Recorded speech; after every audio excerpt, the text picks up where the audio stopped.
Hello, story number 8.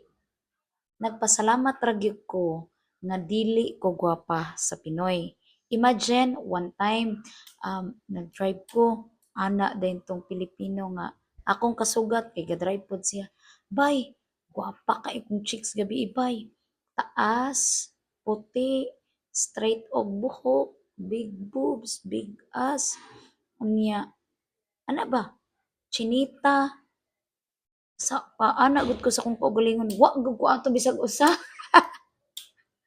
Wa gud kay itumpa ko nya kuan curly og buhok nya taas di pod kay 4'11" ra baya nya wa pod ta big boobs di pod ta big ass di pod ta chubby chubby sa una di pa man ko chubby sa una karon kay nagkaanak na awa na anayon na gyud siya.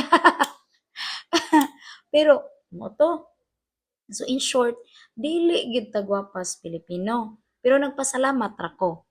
Now, karon ug moot ta kog mga diskuhan inana basta Pilipino na gani nga diskuhan ay bisan pag ikaw may mo bangka wa goy mangayo-ngayog number nimo kay para makig-chat-chat lang nimo pero moadto gali ko og kuan kay ng mga foreigner places na pay mo holding hands nako na pay mo hatag og beer na pay mangayog number sus nga mga sus Ginoo ko mga gwapo pag yun gwapo taas ana pud ba mga dagko pa siya.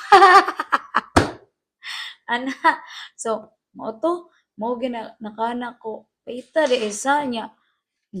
Nagpasalamat ra pud ko kay imagine na kung pananglitan o mao na lahi ra man gyud kay kung ang experience nimo sa di ta ko ka experience og at og mga sosyalan nga hotel, ah, lamig og kasal, dayon lamig restaurant, inana kay balo na baya ka ang pobre nga Pilipino o pobre nga foreigner, diferensya ra gyud. Kay ang pobre nga Pilipino as in wala man gyud. Pero ang pobre nga foreigner maka-afford ba taon og resort, maka-afford og social nga hotel, di man tuod permi, pero sige na lamang maka-afford og hatag nimo perfume ana. So muna siya. Pero wala ra ko nanaway ha kay parehas man tatanan Pinoy. Sige, basta kay maura tayo akong experience. Goodbye for now.